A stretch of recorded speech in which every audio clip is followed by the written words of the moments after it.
가락이도 문정일동을 지역구라는 박종현 의원입니다.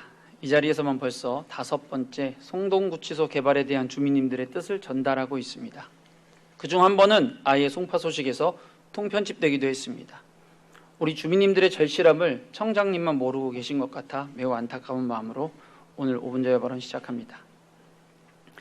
2021년 서울시 용역의 기본계획과 2023년 11월 송파구 담당 부서가 수립한 옛 송동구치소 공공기여부지 활용 기본계획이 보여주는 결정적인 차이는 단지 7층을 4층으로 반토막 낸 데에만 있지 않습니다.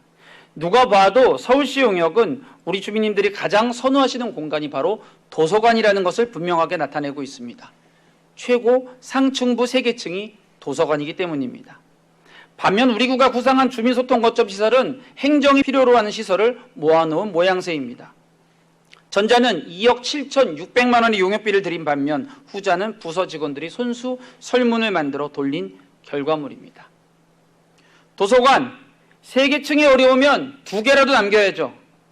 보건지소는 철저하게 행정 중심의 발상에서 나왔습니다. 서울시는 현재 건강취약지역 및 공공보건서비스 사각지대에 보건지소 확충 지원 사업을 추진하고 있습니다. 가락이동이 정말 건강취약지역입니까? 2022년 공공보건의료재단의 연구에 따르면 송파구의 보건의료 자원은 모든 면에서 25개 자치구 중 비교적 상위권입니다. 우리 구 자체의 제8기 지역보건의료계획에서도 거여마천 지역이 가장 의료 취약지구로 나타나며 가장 윤택하다는 잠실 1, 2지역 생활권을 제외하면 나머지는 대동소이합니다. 건강증진과의 자체 설문조사에서도 보건지소 설치의 당위성은 찾기 힘듭니다. 보건소 또는 보건지소를 이용하지 않았던 이유, 거리가 멀어서랍니다. 우리 지역에서 멀리 있는 건 보건지소가 아니라 보건소입니다. 보건소 또는 보건지소를 이용하는 업무 1위, 예방접종이랍니다. 보건지소에서는 예방접종을 하지 않으니 이것도 보건소에 대한 응답입니다. 설문조사는 보건지소가 아니라 보건소 설치를 가리키고 있습니다. 그러면 어떻게 해야 합니까? 수평이든 수직이든 차후에 증축해서 우리 지역 공공보건서비스 향상을 위해 보건소를 설치해야죠. 남인순 국회의원이 대표 발의한 개정된 지역보건법에 따르면 인구 30만에 1개씩의 보건소를 추가 설치할 수 있기 때문입니다. 화면은 전략개발과에서 취합한 주민의견서입니다. 부서 수요조사로부터 해서 미리 정해놓은 단 4개의 선택지만으로 진행된 설문조사입니다. 이걸 어떻게 주민의견서라고 부를 수 있겠습니까? 이것은 우리 주민님들에 대한 기만이고 모욕입니다. 이것이 주민을 주권자로 섬긴다는 민선 8기의 태도입니까?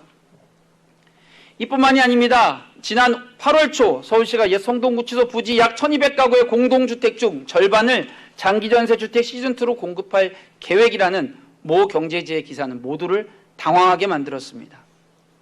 오세훈 서울시장은 이제 우리 지역에 대한 오락가락 주택 정책을 멈춰주십시오.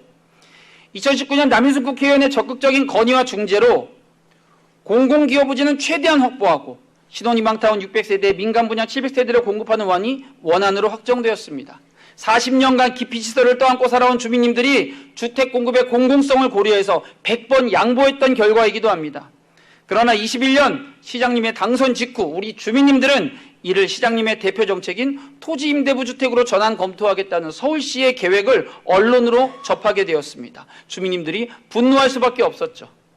당시의 송파구청은 어떻게 반응했습니까? 민선 7기 송파구청에서는 서울시로 공문을 띄워 원안대로 추진할 것을 적극 요청했습니다. 정당은 달랐지만 당시 박성수 구청장은 오세훈 서울시장을 만나고 주민님들의 뜻을 강력하게 전달했습니다.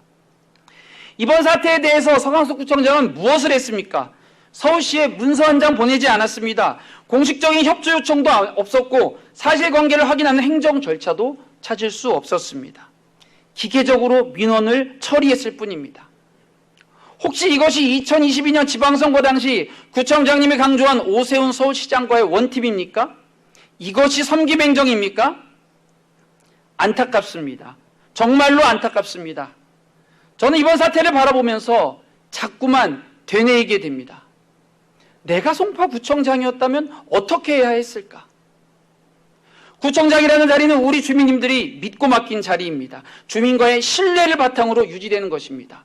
보건지소가 정말로 필요하다면 현재 가락이동 주민센터를 리모델링해서 설치하면 됩니다. 그리고 서울시장 면담 요청하셔서 통화의 대표권자로서 우리 주민님들의 뜻을 강력하게 전달해 주십시오. 일관성 없는 행정으로 혼란을 일으키지 말고 약속을 지키라고 말입니다. 장기전세 시즌2 정말 좋고 필요한 정책입니다. 그러나 40년간 피해를 입고 7년을 또 목 놓아 기다렸던 우리 동네 주택 정책을 자꾸 뒤집지 말고 다른 곳에서 잘 계획해서 하셨으면 좋겠습니다. 이것이 2년 전 압도적인 지지를 보내준 우리 주민님들의 믿음에 대한 보답이라고 생각합니다.